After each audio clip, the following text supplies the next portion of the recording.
texto que suele usar San Marcos y también suele usar la Católica, pero nos interesa mucho más, obviamente, por el contexto de San Marcos, ¿no es cierto?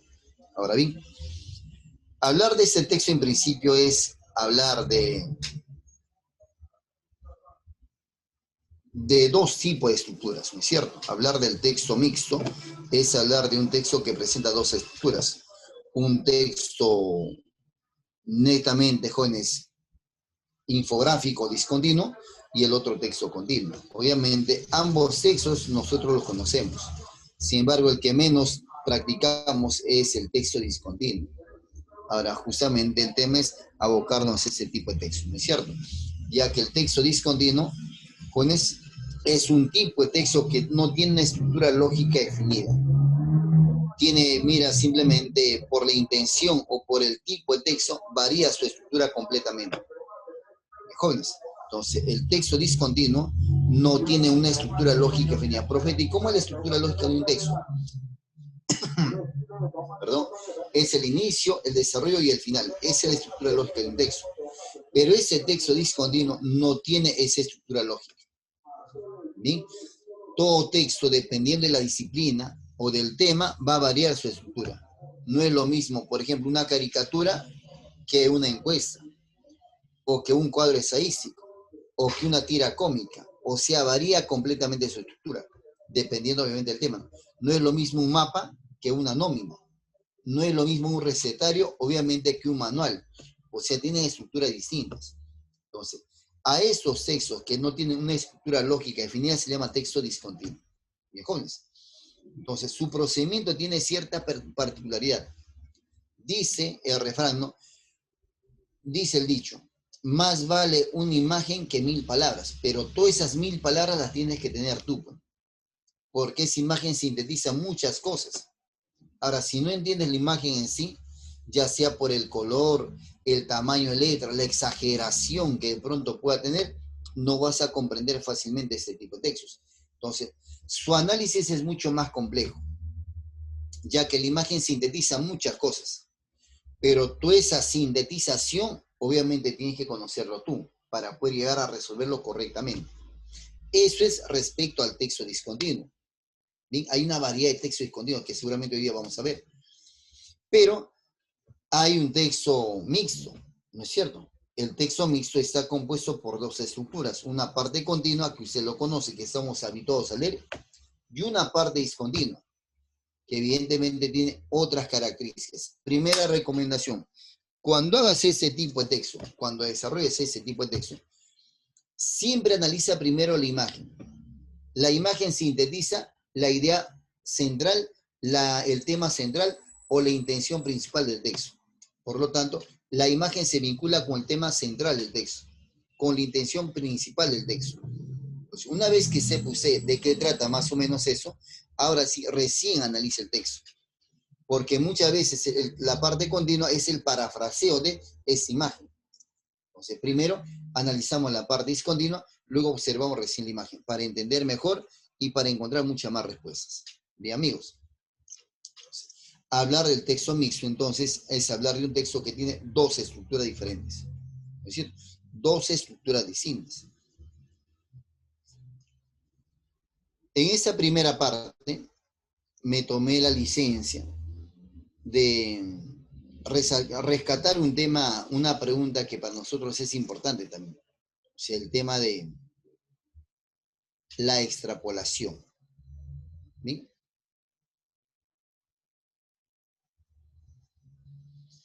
Recuerda que esta pregunta de extrapolación, no es cierto, presenta una estructura en principio.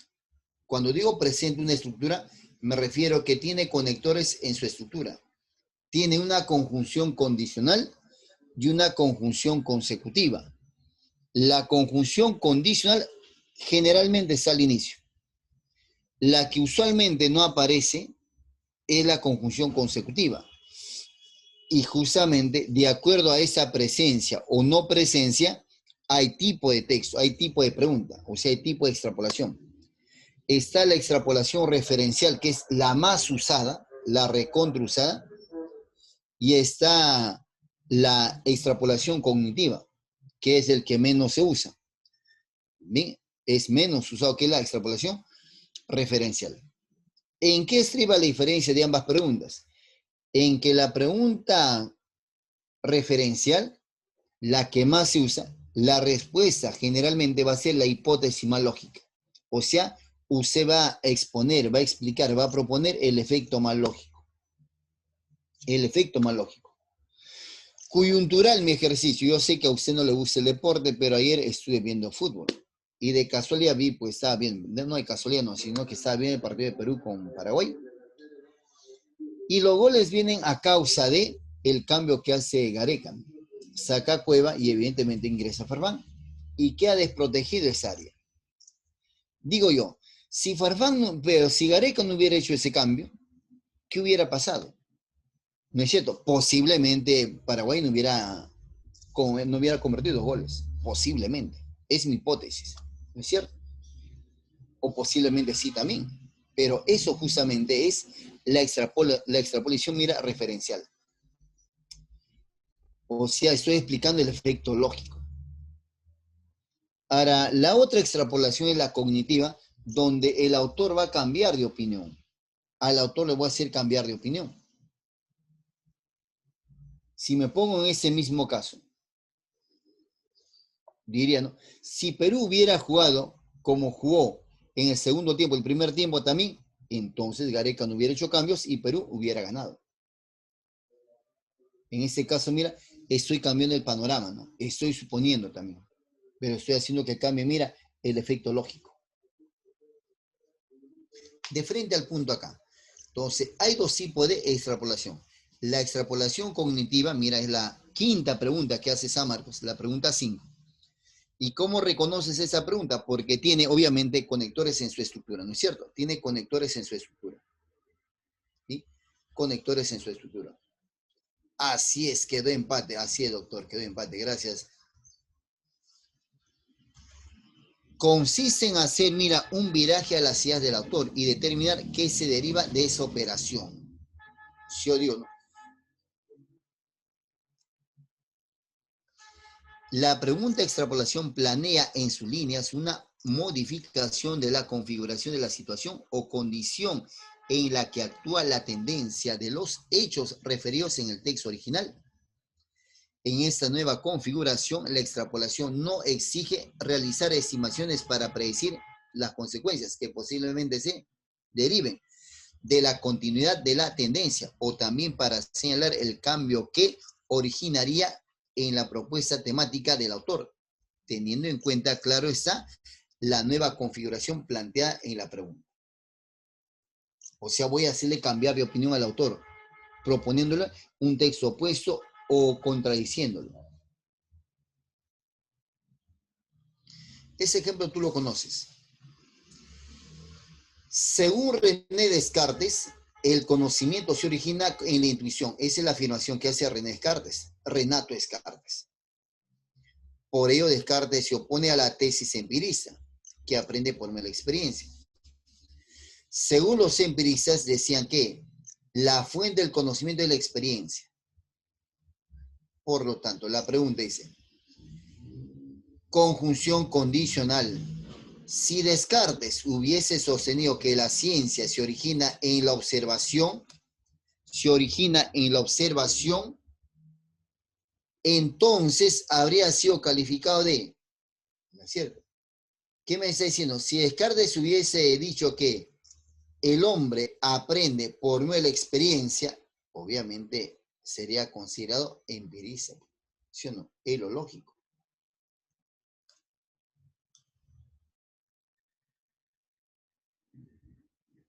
Es lo lógico.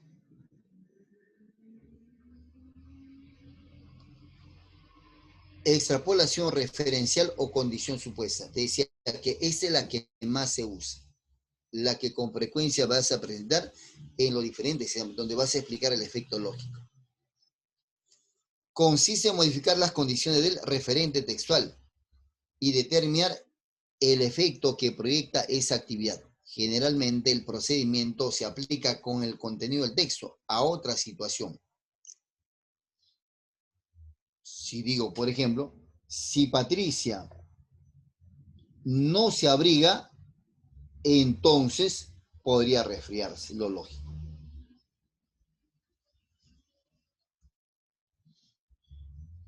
Esta extrapolación es prospectiva, o sea, es futurista, se anticipa al futuro.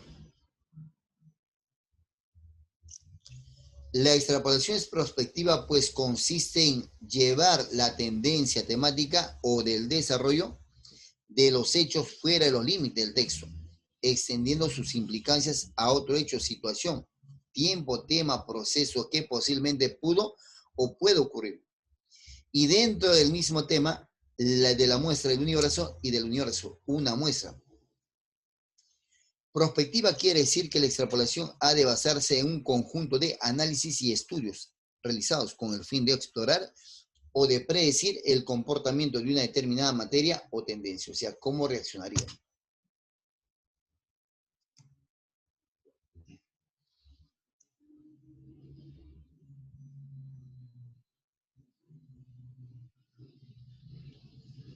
Ejemplo 1.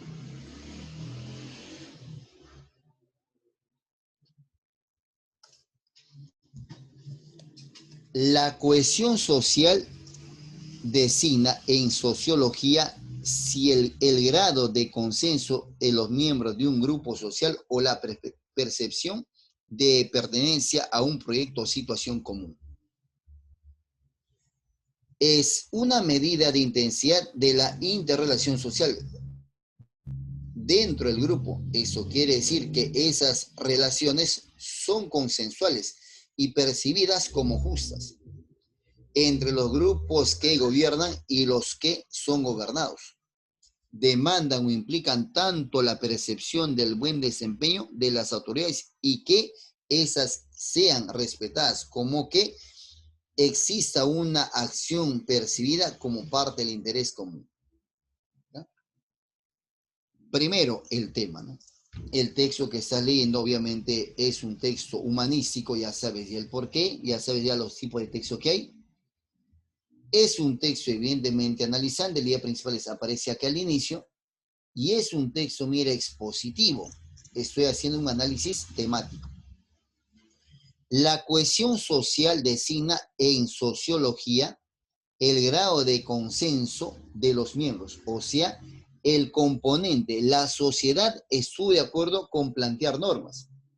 O sea, todos intervinieron en el planteamiento de normas del grupo social o la percepción de pertenencia a un proyecto o situación. O sea, todos estuvieron de acuerdo con ese proyecto.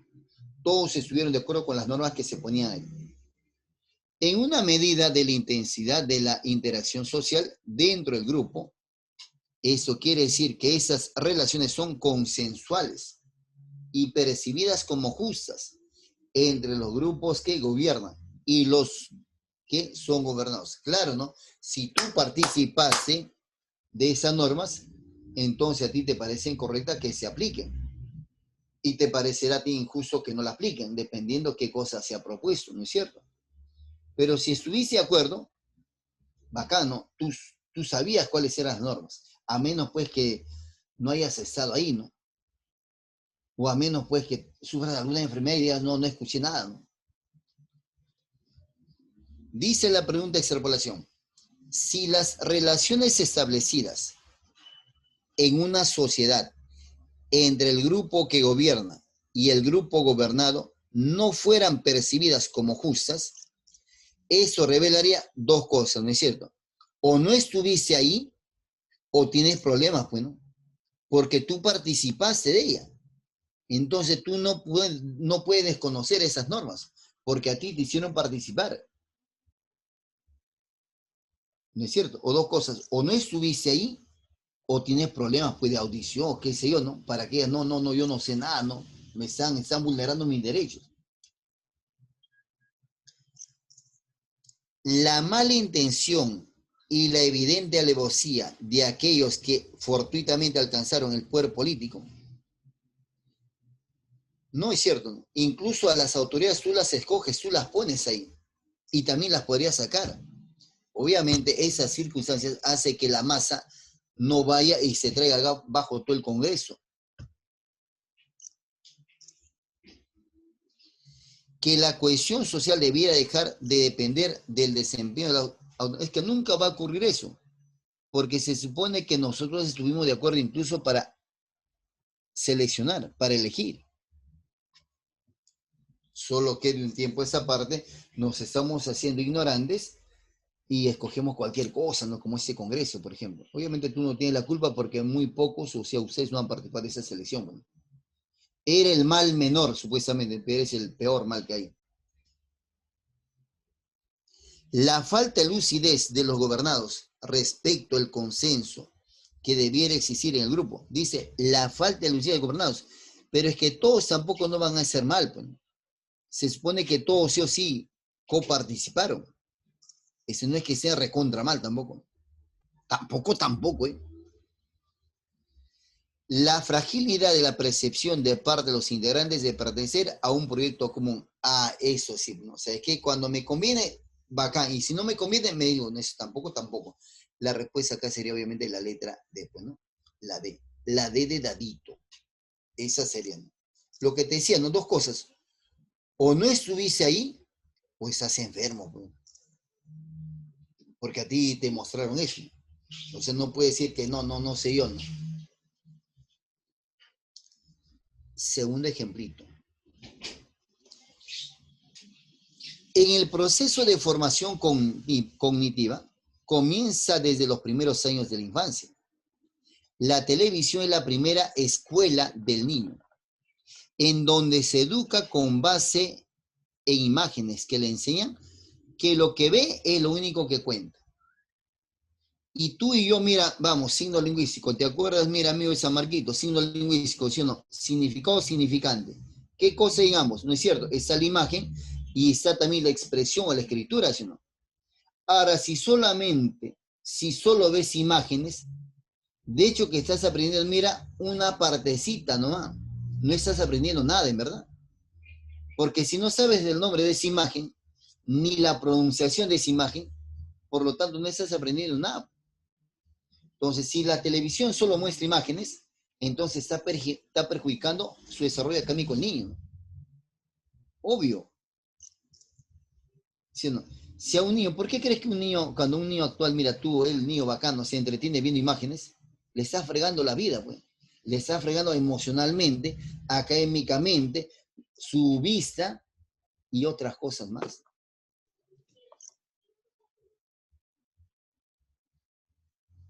El niño en donde educa con base a imágenes que le enseña lo que ve es lo único que cuenta. Así la función simbólica de la palabra que relegada frente a la representación visual, el niño aprende que de la televisión antes que de los libros, se forma viendo y ya no lee. Obvio, no sabe, pues. ¿Qué va a leer si solamente está acostumbrado a ver imágenes? En cambio, un libro inicial, o sea, de primero, de jardín, ¿sí o no? Está la imagen y está la palabra. Y alguien te dice, no, si estuviera papá, ¿no? Yo estoy con mi hijo, digo, papá, y me muestro como imagen, ¿no es cierto? Entonces ve la imagen y ve, papá asocia la expresión a la imagen del varón. Televisor y la imagen del televisor. O sea, observa y también pronuncia. Y cuando aprende a escribir, le digo, no, papá, expresión, la escritura, expresión y la imagen. Tres cosas. Pero si al niño le enseña solo una cosa, el niño no aprende, aprende poco, nada. Dicha formación va atrofiando su capacidad para comprender, pues su mente crece ajena al concepto y que se forma y desarrolla mediante la cultura escrita y el lenguaje verbal.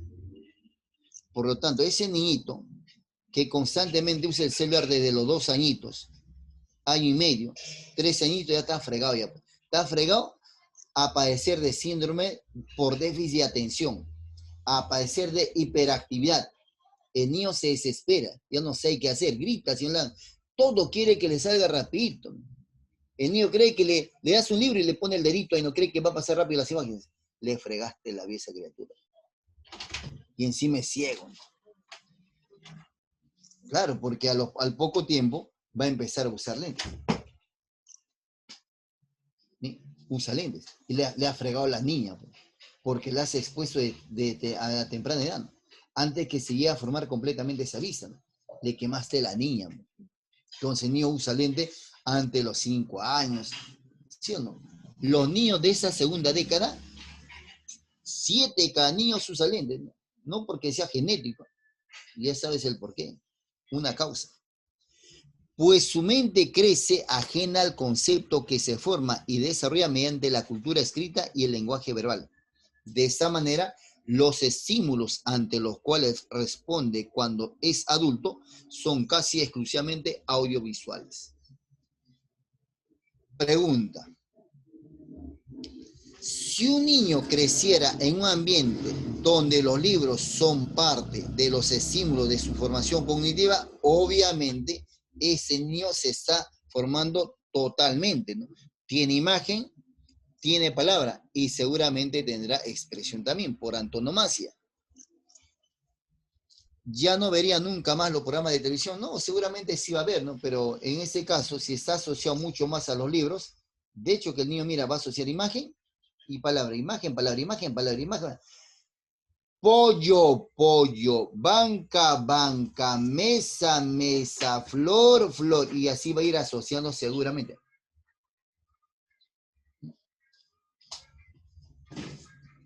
¿Comprendería solo función simbólica de la palabra? No, comprendería todo. No es que tiene la escritura también. ¿Detestaría a las personas que solo ven televisión? Más bien sería un niño social sensible, ¿no? ¿Se fortalecería su capacidad? Claro que sí. Se fortalecería su capacidad y comprensión verbal. De hecho, ¿no? Porque si solamente ve imágenes, no aprende a hablar el niño.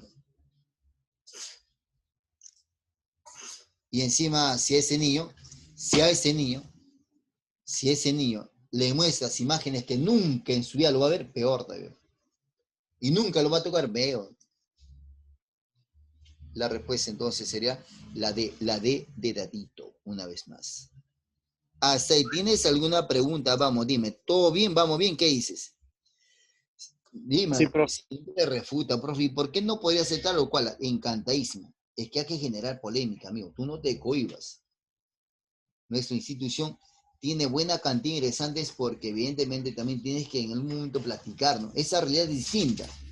Y al ser distinta, tienes que involucrarte mucho más. La extrapolación cognitiva ahora. La experimentación con animales ha jugado un rol vital en la casi totalidad de descubrimientos médicos de las últimas décadas. Prácticamente todos los premiados con el Nobel de Medicina desde 1901, por ejemplo, Pavlov, Golgi, Ramón, Cajal, Fleming y más, han confiado en los datos obtenidos de modelos de animales. O sea, nosotros tenemos medicamentos gracias que experimentaron en esos animalitos. O sea, si no hubiera animales, ¿en quién experimentarían? Seguramente en otros humanos. Pero hay derechos humanos. Entonces, la medicina no hubiera avanzado. En esa parte la ciencia se hubiera quedado relegada. Nosotros tenemos medicamentos gracias a que se experimentan con animales. Entonces, se deduce que tanto animales como humanos compartimos similares estructuras, ¿sí? Estoy haciendo, mira, anticipaciones. Y es que compartimos el 95% de nuestros genes con los ratones, lo que los hace un modelo efectivo para aplicar en los humanos, claro, ¿no? Primero cogen a los ratoncitos, experimentan, lo hacen trizas a los ratoncitos, una pena, pero gracias a esa inmolación es que muchos humanos viven. Luego seguramente van otros animales, los monos, qué sé yo, y luego recién cuando no hay peligro en los humanos. De manera que los animales y los humanos son muy similares, tenemos los mismos sistemas orgánicos que realizan las mismas funciones más o menos de la misma forma. Asimismo, los animales se aquejan de enfermedades similares al de los humanos. Por ejemplo, cáncer, tuberculosis, gripes y asma. Si bien los métodos alternativos de los animales juegan un papel importante, no pueden reemplazar por completo el uso de experimentación animal. Muchos medicamentos de uso veterinario son utilizados también en humanos, a saber de antibióticos, analgésicos y tranquilizantes. Así es, en algún momento, cuando empezaba este coronavirus, muchas personas empezaban a tomar medicamentos que son propios de los animales y decían que les hacía bien. Obviamente depende de cada organismo. Es así como los anestésicos modernos, las vacunas, el tétano, la penicilina y la insulina han dependido de la experimentación con animales para su desarrollo. Por lo tanto, la medicina o muchos medicamentos que usan los humanos, obviamente han sido experimentados en animales. Y si no hubiera animales, obviamente tendría que experimentarse en otros humanos, ¿no? Y eso difícilmente va a pasar, ¿no? A menos que lo hagan clandestinamente. O en todo caso buscarán otro tipo de ser vivo. A ver, ¿qué nos dice la pregunta? Si la experimentación, mira, vamos a cambiar el sentido del texto. Si la experimentación con animales hubiese estado totalmente prohibida en el siglo XX, entonces, obviamente, la medicina no se hubiera desarrollado, ¿sí? No hubiera tantos medicamentos como tenemos. Es lo lógico. ¿No se hubieran salvado vidas con aplicaciones médicas? Seguramente que sí, ¿no? Pero no tantos como hasta ahora, ¿no? Ningún avance médico hubiese podido lograr entonces. No, tampoco ninguno, ¿no? Seguramente otros que no precisan de este tipo de experimentos. Posiblemente los avances médicos hubiesen sido mínimos, esa podría ser. La veterinaria hubiera sido permitida sin ninguna restricción, pero dice acá, pues, si la experimentación con animales hubiese estado totalmente prohibida, entonces hubiéramos buscado otros elementos para experimentar. La respuesta sería la C, ¿no? La C de casa. Posiblemente los avances médicos hubiesen sido mínimos. No se hubiera avanzado tanto como hasta ahora. Si Pavlov hubiese concebido a los animales como sujetos, o sea, como personas, de derecho, entonces, obviamente Pavlov no hubiera usado a los animales para hacer sus experimentos. Entonces, tal vez Pavlov no hubiera desarrollado su ciencia o hubiera buscado, pues, otros seres vivos para experimentar, ¿no? O simplemente Pablo se hubiera cambiado oficio de repente, ¿no? Como ya no sé, si no tengo, o sea, los elementos para desarrollar mi ciencia, ¿qué hago, no? Caballero, doy un paso al costado. O en todo caso busco alternativas. Si Pavlov hubiese concebido a los animales como sujetos de derecho, entonces posiblemente no hubiese sido reconocido como investigador importante. No necesariamente, no simplemente acá está apelando a lo que él desarrolló en su investigación. Posiblemente su investigación hubiera quedado restringida, o ahí nomás. Hubiese optado por otros medios para moldear sus invenciones médicas, a esa podría ser la respuesta. Hubiera buscado otra alternativa, de repente hubiera visto alguna planta, ¿no? Porque tú sabes que hay plantas que son tipo carnívoras, que evidentemente tienen alguna estructura en particular.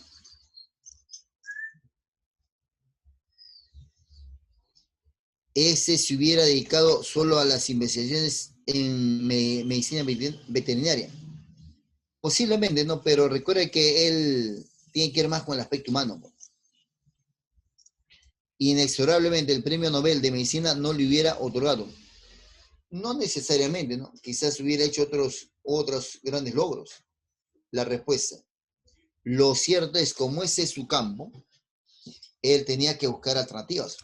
Entonces, lo más lógico es que hubiese optado, obviamente, por otros medios para moldear sus investigaciones, ya que eso es su vida.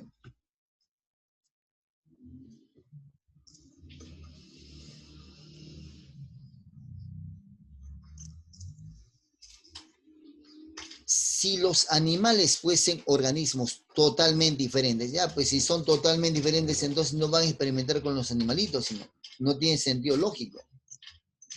Tendríamos que buscar otros seres que tengan similar estructura a nosotros. Si los animales fuesen organismos totalmente diferentes a los organismos humanos, entonces, a ver, profeta, entonces no se van a usar los animales para tratar de crear pues algún medicamento. Tendría que buscarse otros seres vivos. Quizás nos vamos a otro planeta, ¿no? ¿Qué hubiera pasado? ¿El funcionamiento de los órganos de estos seres vivos se podría moldear? No, pues si somos totalmente distintos. No tiene sentido. Estos organismos vivos no estarían compuestos por genes, de hecho, ¿no? Literal. Nada que ver. Estos no serían atacados por enfermedades que les ocasionan, no, tendrían sus propias enfermedades. Sería infructuoso experimentar con ellos medicinas de futuro humano. Claro, no somos iguales, por lo tanto no tiene sentido experimentar con ellos. La respuesta, así es. Así es, amiguitos. La respuesta sería la D de dedito. ¿Hasta ahí tienes alguna superior pregunta? Sí, una superior pregunta, sí o no. Vamos. Háblame. Dime o calla para siempre. Vamos bien, ¿qué dices? ¿Estás ahí? Siento tu presencia. ¿Todo bien? Prosigamos, mira, con otra. Prosigamos con otro texto. ¿Bien? Ahora sí, pasemos al tema central de hoy día. ¿Bien? Gracias, Urco, gracias. Oye, Urco, somos como 50.000 alumnos acá y solo tú respondiste, Urco. Te mereces un espacio en el cielo, doctor. Vamos, sigamos entonces, amigos. Ahora sí, el tema central de hoy día es, obviamente, el texto mixto. El texto mixto y el texto discontinuo. Como empezaba la introducción, decíamos que los textos mixtos, obviamente, son aquellos textos que están constituidos por dos o más estructuras. Ahora, cuando yo me ponía a investigar, obviamente, nadie me daba razón. Quizás algún catedrático me dio alguna pista. Algunos colegas de pre, netamente, muy pocos leen. Y yo le digo, ¿por qué San Marcos le habrá puesto texto mixto? ¿No? Entonces, pero no se me había ocurrido leer algo del informe de PISA. Y cuando encuentro ahí, pues ya, ahí estaba la base, ¿no? O sea, San Marcos, al ponerle desde hace poco, no hace de diciembre, por ejemplo, este tipo de texto, es que basa justamente en la propuesta que hace PISA. En esa propuesta basa. Y es por eso se basa en eso y usa este tipo de textos. Porque inicialmente le llamamos, ¿no?, textos, o sea, de dobles, pero el texto mixto. Entonces, ese nombre no es antojadizo, no es que se le ocurrió a San Marcos, ¿no?, sino es un sustento académico que tiene PISA. Y ya sabemos que es PISA, pues es una empresa que obviamente investiga la comprensión lectora y la comprensión matemática en el mundo, ¿no? Y solamente acceden a ellos los que quieran, o los que se crean capos, ¿no? Y cuando PISA nos toma el examen y salimos mal, nos dicen, no, o sea, es que estamos recontra mal, ¿no? No es que estemos recontra mal. No es que PISA toma a todo el mundo, a todos los países del mundo, sino solo a los que se creen capaces, ¿no? Entonces tú estás compitiendo con China, con Finlandia, con Alemania, con Inglaterra, con España. O sea, tú no estás compitiendo pues con gente acá netamente en Sudamérica. O sea, es como si tú te matricularas por un simulacro, pues. ¿Por qué vas? Porque quieres probar tu nivel académico. ¿Sí? No es que San Marcos quiera decir así democráticamente a todos, no. Entonces, no es que estemos recontra mal, ¿no? Estamos mal, sí, pues, pero respecto a los países que se presentan ahí, ¿no? Los que supuestamente son los mejores, ¿no? O los que creen ser mejores. Los textos son materiales de lectura y están organizados de diversas maneras por su intención, así es. Recuerda, la semana pasada hicimos tipo de texto por su intención. ¿Quiénes son? El texto narrativo, el texto argumentativo, el texto descriptivo, el texto instructivo y el texto expositivo. Nadie. ¿Sí o no? Narrativo, argumentativo, descriptivo, instructivo y exposivo. Esos son los 5 textos por la intención, por el estilo del autor. ¿Y qué cosa viene en San Marquitos? Solo viene textos argumentativos y textos expositivos. Eso es una clasificación. Y hay otra clasificación también. ¿Por qué? Por su contenido, ¿te acuerdas? Y era texto humanístico y texto científico, ¿no es cierto? Y también hay obviamente por la ubicación de la idea principal o la tesis. Analizante, sintetizante, encuadrado, paralelo y centrado. Y hay tipo de texto también por o a quién va referido, ¿no? Hay textos públicos, hay textos obviamente restringidos, hay textos para distintos tipos públicos. Ahora bien, y ese es un texto por su estructura, o sea, cómo presenta sus ideas. Tipo de texto, yo le llamé así, tipo de texto de acuerdo a su morfología, de acuerdo a su estructura morfológica. Entonces, aquí tenemos, o a partir de la forma en que presenta su contenido. Es el texto continuo que nosotros estamos habituados a leer ese texto. Es el texto discontinuo que no tiene una estructura lógica definida. Y está el texto mixto. Primer texto. El texto con formato continuo, el que nosotros estamos habituados a leer, el que leemos con frecuencia. Cuando los textos están organizados en oraciones, que a su vez se reúnen en párrafos que pueden incluirse en estructuras más amplias como secciones, capítulos o libros, se habla de textos con formato continuo. Así es, formato continuo. Ejemplos. Ahí tenemos varios, bueno, muchos ejemplos con formato continuo. Bien, amigos. Entonces, a ese tipo de textos que tienen una estructura lógica definida, inicio, desarrollo y final, se llama continuo. Ahí están las noticias, los periódicos, ahí están los periódicos, están los libros. Una cantidad, una hemorragia de tipo de texto con distinta temática. Y ahora están los textos con formato discontinuo. Esos textos que no tienen una estructura lógica definida, ¿no? Ahí están las imágenes, las láminas, las caricaturas, las tiras cómicas, los mapas, las nóminas, las encuestas, los formularios, los afiches, los avisos, una hemorragia de textos discontinuos ahí. Entonces, un texto discontinuo es aquel texto que no tiene una estructura lógica definida. Están organizados a partir de información que se presenta de manera no secuencial. Y ahí está toda la hemorragia de texto, y hay obviamente muchos más. Y la fusión de esos dos nace el texto mixto. ¿No es cierto? Y el texto mixto muchas veces tiene la parte continua al inicio y luego la parte discontinua. O en todo caso, muchas veces está la parte discontinua al inicio y luego la parte continua. O también tiene la parte continua al inicio, la parte discontinua y prosigue con la parte continua. ¿No es cierto? Es lo mismo, es texto mixto. Texto que tiene doble estructura. Cuando hagas ese tipo de texto, lo primero que haces es fijarte de la parte discontinua. Te generas una idea o analizas o tratas de interiorizar los datos. Luego pasas a la parte continua. Y finalmente ahí está el texto. El texto con formato mixto o el texto discontinuo. O el texto, perdón, mixto, como lo llama San Marcos. Como ya te dije, es la fusión de la parte continua con la parte discontinua.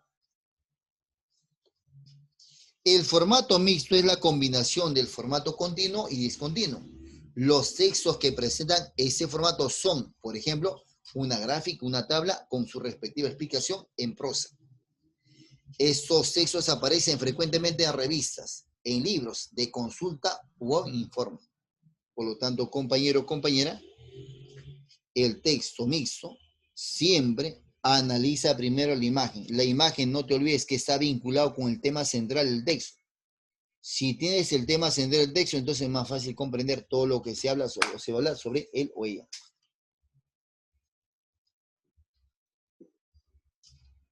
¿Qué es un texto discontinuo? No tiene una estructura lógica definida o secuencia progresiva. Su comprensión requiere el uso de estrategia de lectura no lineal, que proporciona la búsqueda e interpretación de la información de forma más global e interrelacionada. Eso es obviamente un texto continuo. Necesitas mucho más conocimiento que un texto continuo. Características.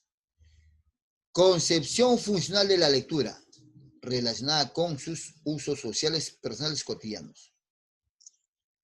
La información que aportan pueden ser redundante, repiten constantemente, o complementaria, dependiendo qué tipo de texto es y cuál es su intención.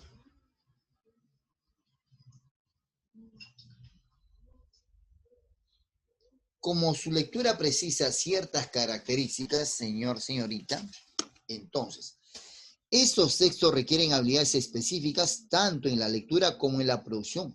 La infografía incorporada en los últimos años a la lista de textos discontinuos requiere la comprensión global del texto. Así es.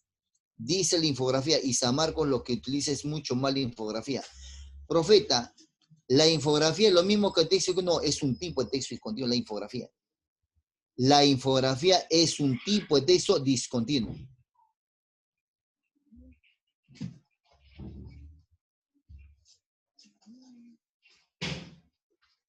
Hay que desarrollar especialmente las habilidades de interpretar, relacionar y organizar la información. Comprender la infografía como un texto discontinuo, insistimos, implica analizar sus componentes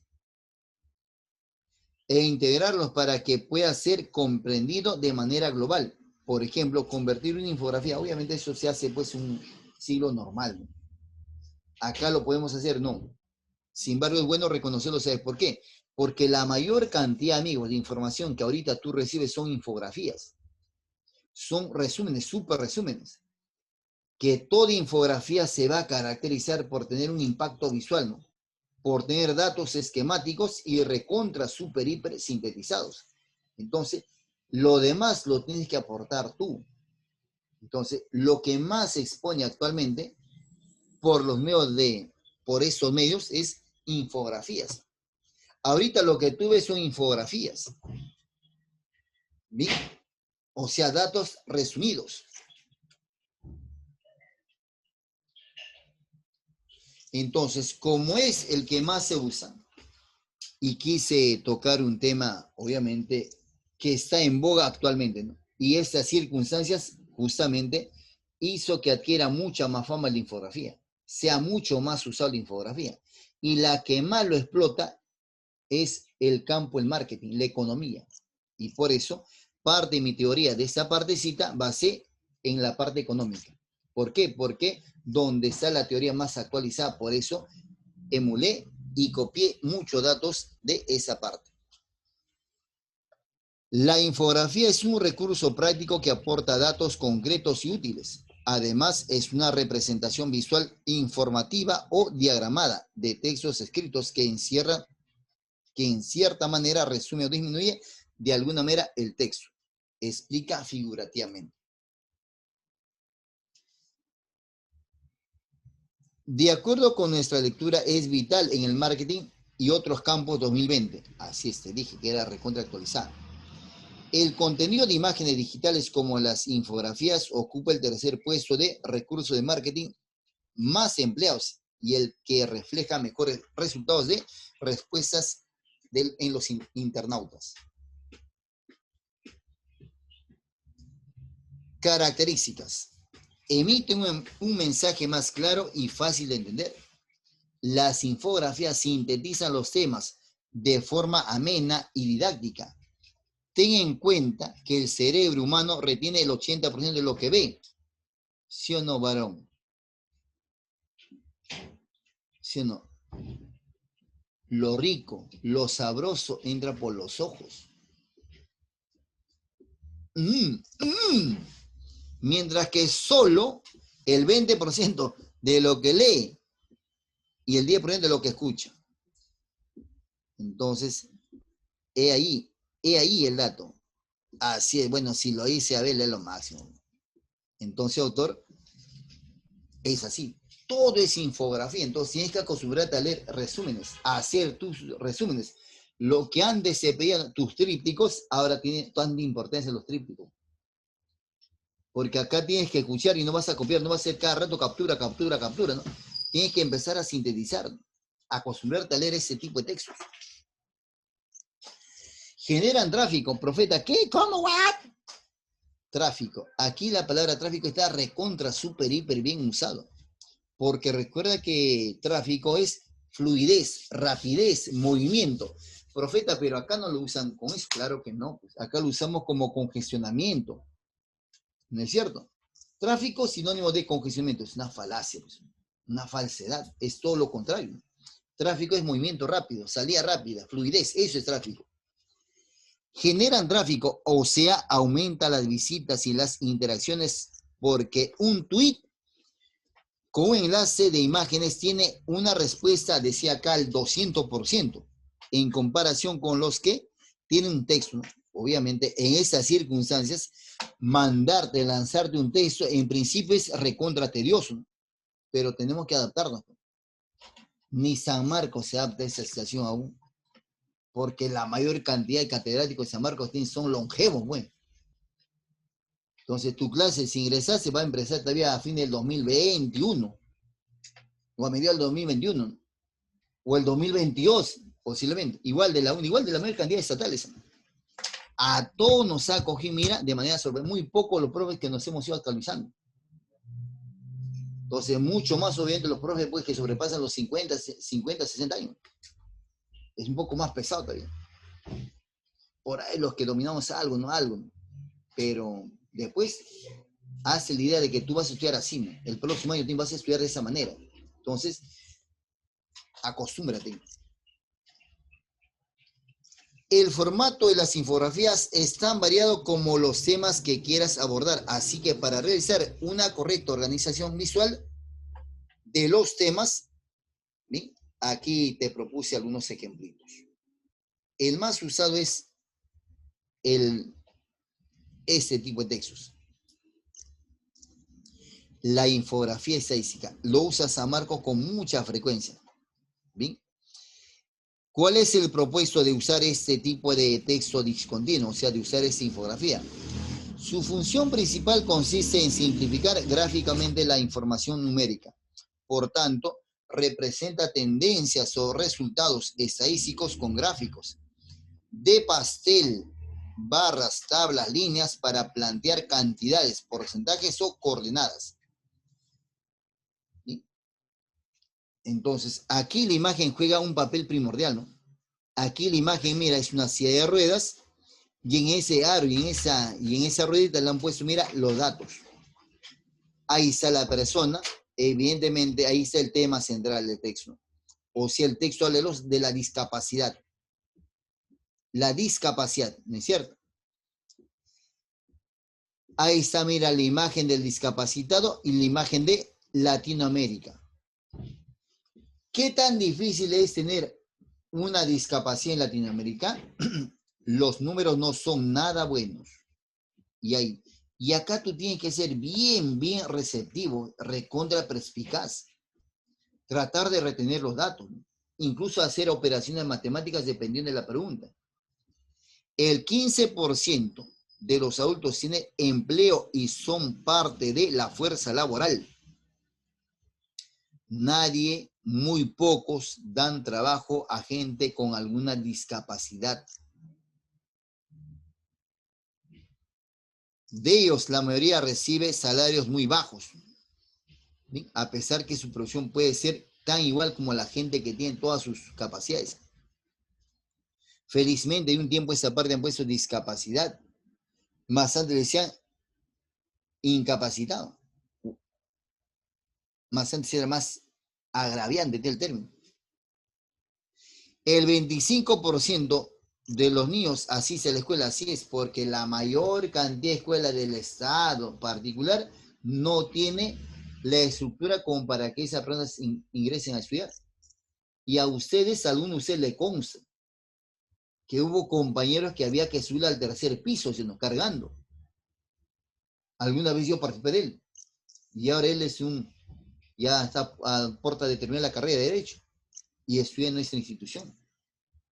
Es que muy pocas veces está concebida la infraestructura de un colegio para ese tipo de personas. La institución por lo menos los acoge, hay otros que ni siquiera los acogen, lo cual es obviamente denigrante, ¿no? A esas alturas de nuestra vida. Y ya, pues, ¿no? En los colegios, ya, pues, los carros ni siquiera los quieren recoger, ¿no? Porque obviamente no tienen su infraestructura ideal para ellos.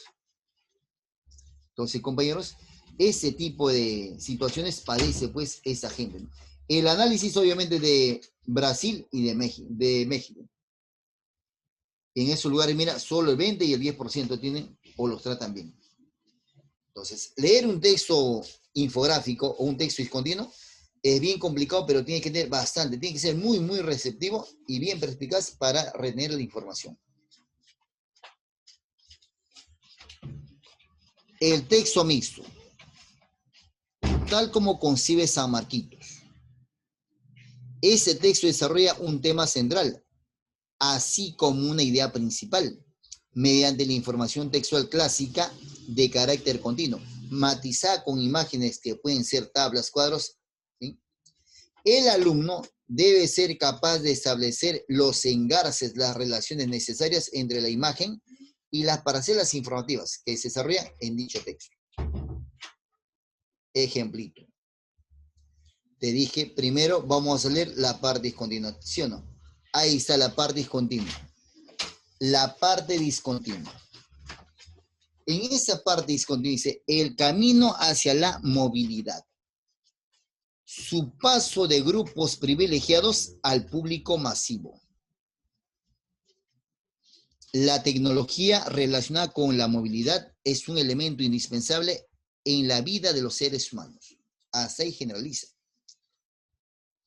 Ahí hay datos que debo rescatar. El camino hacia la movilidad. No se está refiriendo obviamente a que la gente va a empezar a movilizarse, sino a usar móvil, los celulares. Primer dato, ves ahí, mira, dos imágenes. Primero describo dos imágenes de dos jóvenes, adolescentes. La niña está con minifaldita, está con su celular y el sujeto está con su tableta. Pero si tú ves ahí, mira, ambos sujetos, está la mujer relacionada a la música y el sujeto al juego. Y es más, película y el chateo. Y por ahí posiblemente algo de ciencia, ¿no? Un cuadro ahí estadístico. 2010 en Latinoamérica se vendieron 36 millones de dispositivos móviles con capacidad de conexión a Internet. ¿Quiénes eran? Los notebooks, los smartphones y las tabletas. Son los artefactos más vendidos en Latinoamérica y en cantidad. 2016, este número llega a 165 millones en solo un año. Se estima que 184 millones para el 2020 y la pandemia nos fregó. ¿Cierto? Lo cierto es que en este gráfico nos dice que la venta de este tipo de máquinas se incrementa cada año, ¿no? Y la gente, mira, compra hasta por gusto. Ahora sí, he leído eso, ahora sí me voy a la parte continua. Acá. 2 párrafos el texto. Latinoamérica enfrenta una gran transformación, el paso de la movilidad de grupos privilegiados a un grupo masivo. O sea, antes pocas gentes consumían ese tipo de objetos.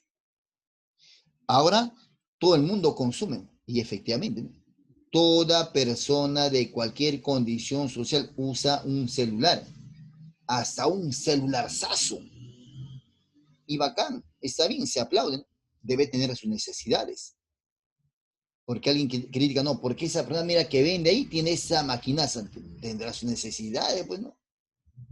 Yo que tengo esta chamba, mira, ese es tu problema, pero hermano, cómprate si quieres, ¿no? ¿Por qué tienes que envidiar? Ahora todo el mundo tiene acceso a todo. Como lo muestra la infografía, la consultora IDC señala que el crecimiento de ventas de dispositivos móviles en Latinoamérica fue de un 358%, en el 2016. Mira, 358% en el 2016. En comparación con el 2010. Sustancialmente, a través de smartphones, la movilidad es una parte indispensable de nuestras vidas. Así es, la gente actualmente no puede estar sin un celular. Se siente desorientado, ¿no?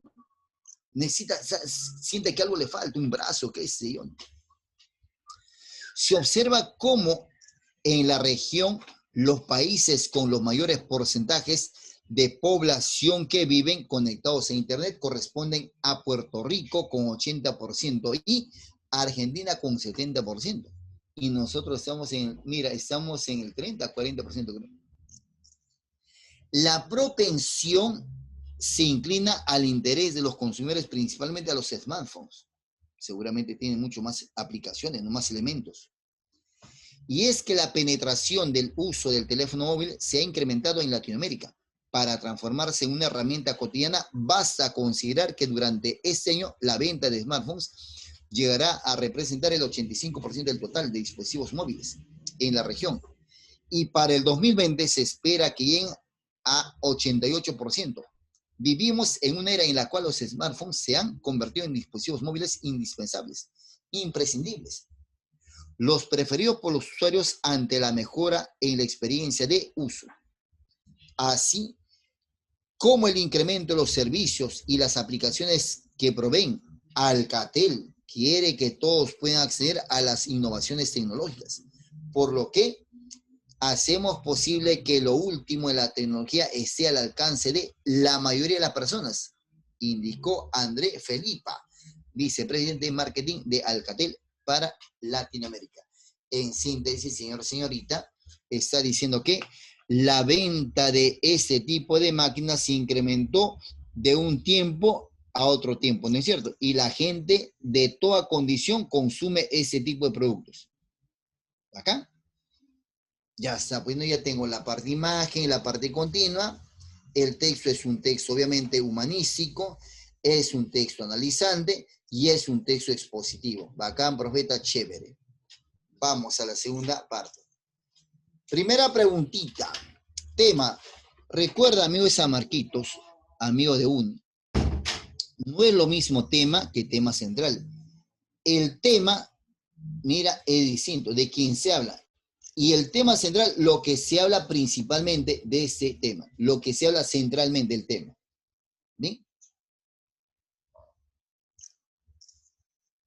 La masificación de los smartphones en Latinoamérica 2016, no, pero se habla aquí en el 2017, 2010, ¿sí o no?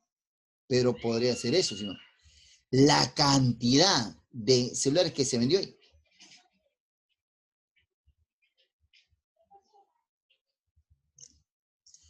La venta de 36 millones de teléfonos móviles con conexión a Internet.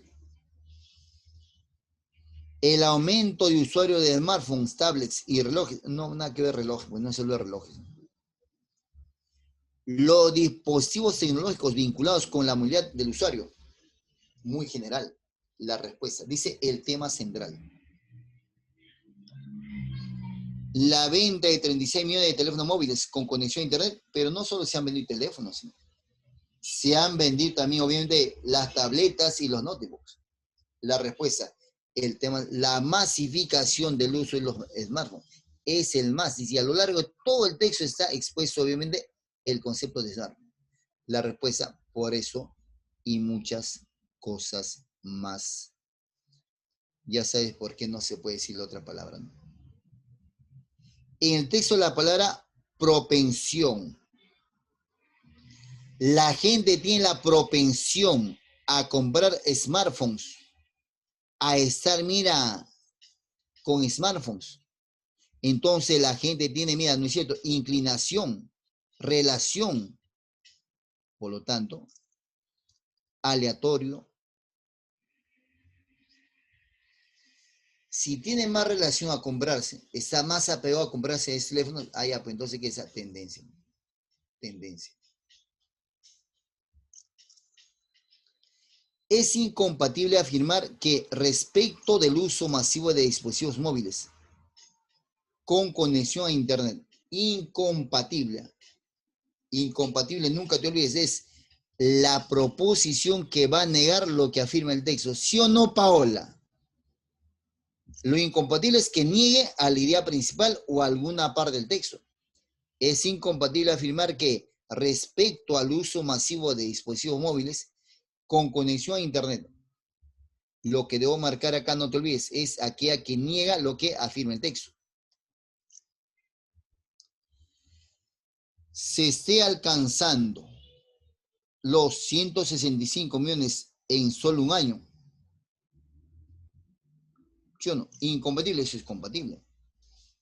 Se prevé el incremento considerable para el año 2020, así es compatible.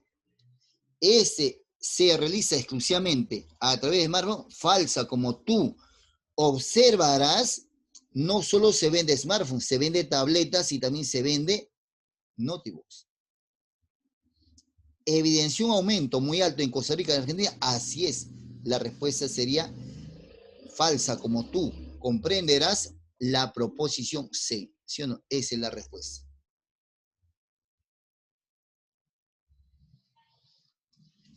Se deduce, oiga, se deduce, o sea, la respuesta no debe aparecer en el texto de forma literal. Debe estar sugerida nada más. Se deduce del desarrollo textual que el uso de los dispositivos móviles antes de la masificación experimentada en los últimos años, ¿sí o no? Parece que antes solo algunos usaban celulares, celularzazos. Ahora cualquier tipo de persona de cualquier condición social usa celular y celularzazos. Y a nadie se le restringe, todo está al alcance, ¿no? Bacán, prepago, bacán, dame el celular, yo pago en menos en 10 años, pero lo pago. Ya, pues. Entonces, parece ser que más antes no podíamos acceder a todos ellos. Solo gente exclusiva no accedía a sus celulares. Pero ahora no, pues.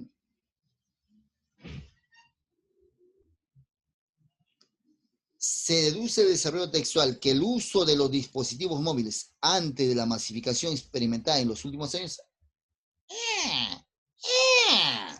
¿sí o no? Ya está, pues.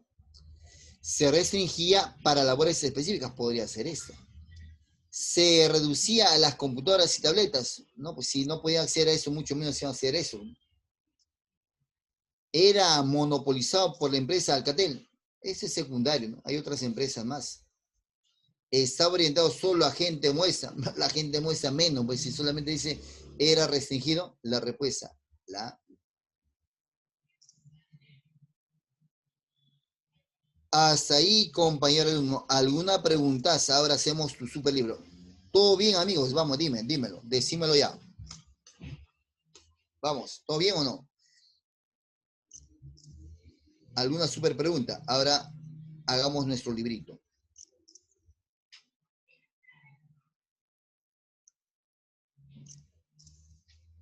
Voy a esperar que Miriam me permita compartir mi. Compartir. Gracias, mira lo máximo. Mira, lo bueno de nuestra compañera de tutora es lo máximo.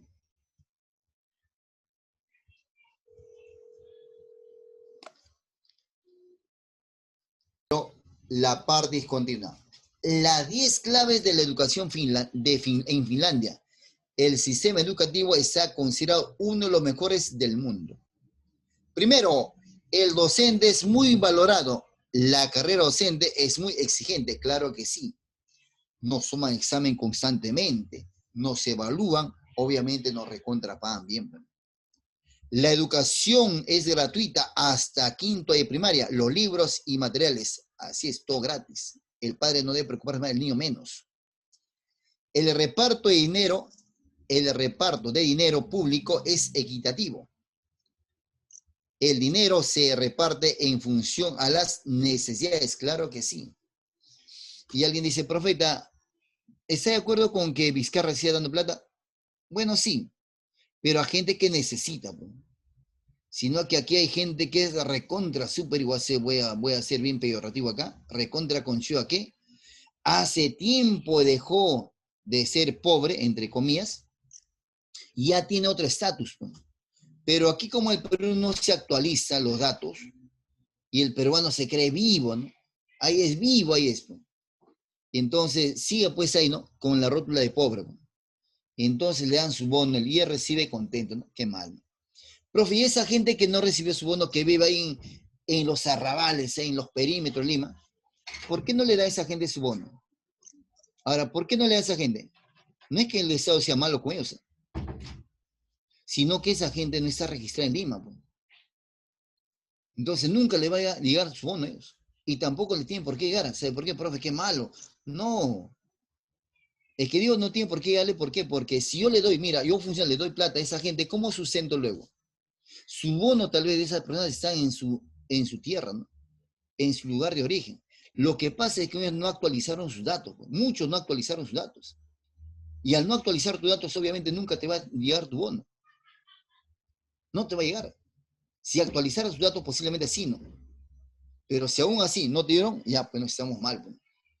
Pero lo que sí yo denuncio y critico es que esa gente que hace tiempo dejó de ser pobre, obviamente sí haya recibido su bono y sí ha recibido su bono. Eso sí está mal. Eso sí está recontra subir y permanente. El currículo educativo es común, pero cada colegio lo adopta a su condición. Así es. Lo que debe sin salirse la matriz. En cambio acá no. Lo mismo queremos aplicar. Costa, sierra y selva. La gente en la sierra se muere de frío en tal época, pero igual tiene que ir y tenemos que estar a la par como en la costa. Eso sí está mal. La educación se personaliza. Se evita someter a los niños a pruebas de estadía, claro que sí, ¿no? En la primaria no hay examen. Hasta buenos, mira, a central, mira, 2, 3, 4, 5 años no hay examen, no tiene por qué haber examen. ¿Por qué vamos a tratar al niño? No tiene sentido lógico. Que el niño viva su niñez. Los alumnos tienen tiempo para todo. Los horarios C de clases son más cortos, claro que sí. No tiene sentido tener 8 horas de clase cuando posiblemente pues, el niño no va a tener vida, no, vida humana. El profesor prepara su clase, prepara la clase, se destina más tiempo a preparar su clase, claro que sí. Y conoces tu teoría, tu práctica, obviamente la destrozas por aquí, por allá. La idea es que el alumno entienda.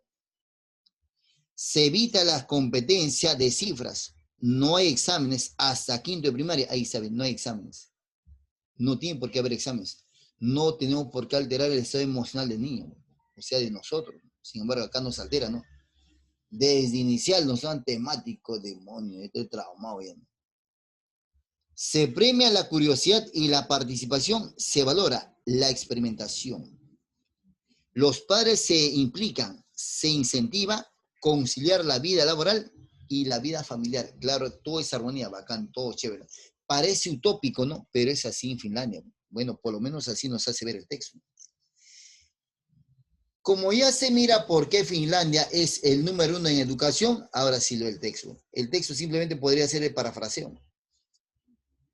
Por más pequeño y homogéneo que pueda ser Finlandia, su éxito reiterado en el ranking de educación nacional indica que existen por lo menos algunas lecciones que otros países pueden aprender. Por un lado, el país nórdico pone mucho énfasis en la educación temprana.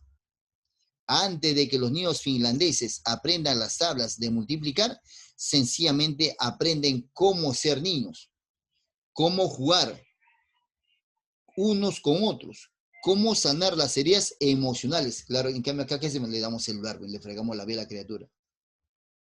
Lo automatizamos, ¿no? Lo hacemos insensible. En Finlandia, las investigaciones no tienen un bagaje político. El gobierno toma sus decisiones de política educativa basado casi exclusivamente en la eficacia. Si los datos muestran mejoras, el Ministerio de Educación y Cultural Federal lo pondrá a prueba. Claro. En cambio acá cada gobierno viene con su propio plan de gobierno y termina matando todo. La legislación finlandesa exige que los maestros les den a los estudiantes 15 minutos de juego por cada 45 minutos de instrucción. La idea es que los niños deben permanecer niños durante el mayor tiempo posible. no es su trabajo crecer rápidamente y convertirse en memorizadores o examinados. Los resultados hablan por sí mismos. Estudios tras estudios se han llegado a la conclusión de que los estudiantes que reciben al menos un receso de diario de 15 minutos o más se comportan mejor en la escuela y se desempeñan mejor en las tareas. A continuación le presentamos las razones del por qué Finlandia es uno de los mejores en el mundo en educación. Respuesta.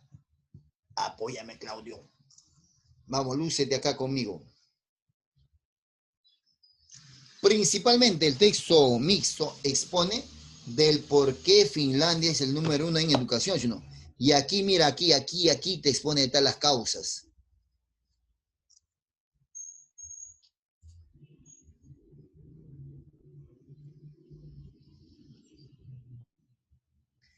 Dice la 10 claves para poder ser la primera potencia educativa del mundo, ¿no?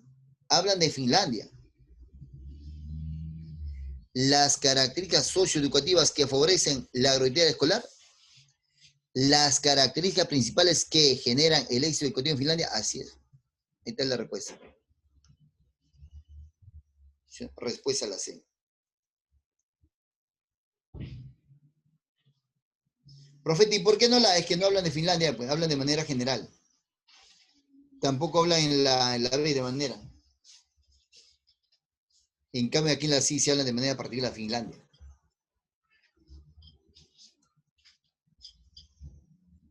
Si no existiera una gratuidad de la enseñanza en Finlandia, probablemente, pregunta de extrapolación. Si no existiera gratuidad en la enseñanza, posiblemente va a alterar su estructura educativa el niño, ¿sí?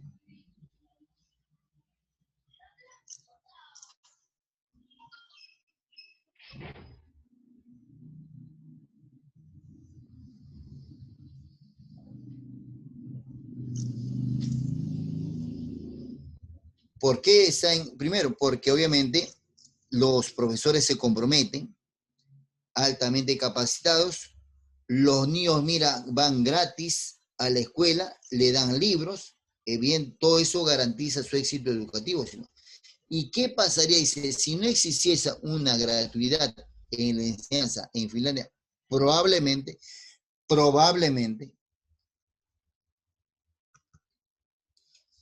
la educación finlandesa no estaría entre las mejores.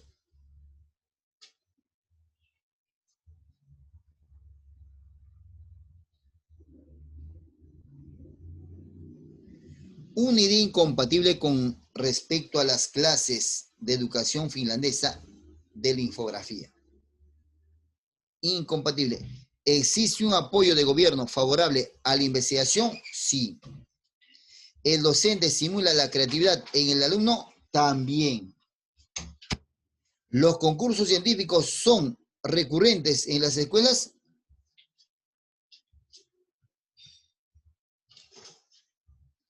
¿Son recurrentes?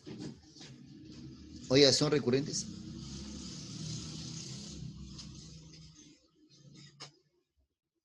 La aplicación de trabajos de campo es prácticamente no. Hay experimentación, dice ahí. Aquí está, mira, aquí está. Se premia la curiosidad y la participación y se valora la experimentación. Se evita la competencia de cifras. No hay exámenes hasta quinto de primaria.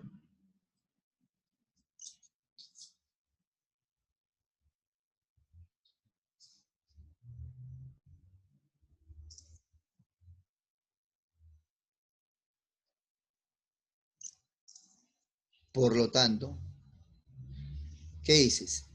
La aplicación de trabajo de campo prácticamente es nula.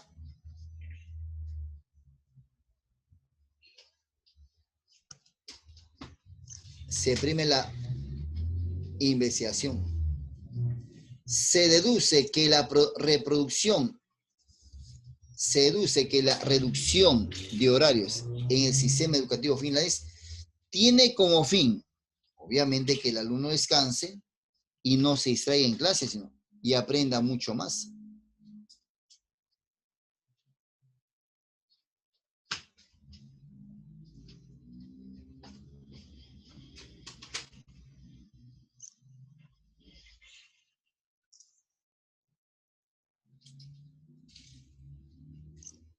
se deduce que la reducción de horarios en el sistema educativo finlandés tiene como fin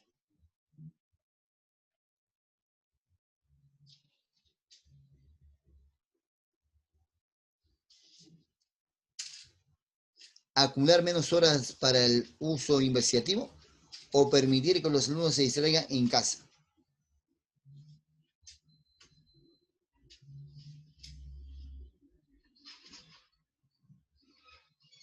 ¿Por qué hacen eso? Para que el alumno obviamente esté descansado y aprenda más y mejor. Por eso no lo saturan en el colegio. Por lo tanto, si no quieren saturar en el colegio, entonces será eso. Permitir que los alumnos se distraigan en casa y lleguen obviamente al colegio a estudiar. Si las 10 claves de la educación finlandesa se aplicaran al contexto del sistema educativo peruano, posiblemente, obviamente, mejoraríamos en algo.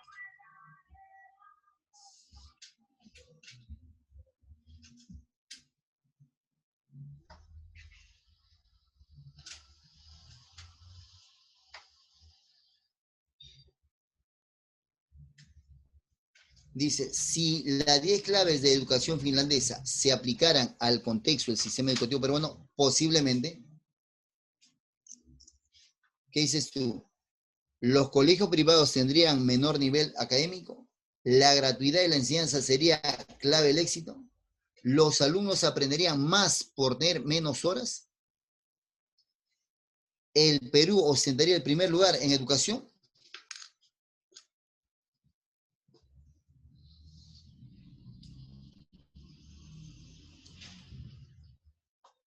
¿Esas no tendrían efecto esperado en el país? Vamos, ¿qué marcas? De la y la C.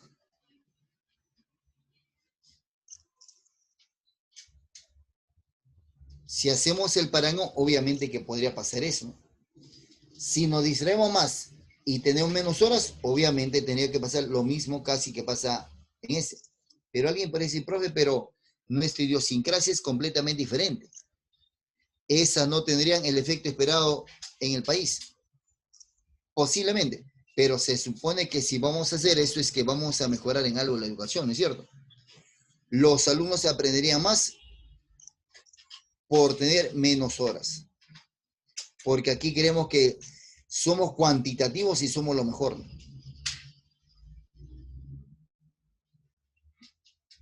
La respuesta sería la C.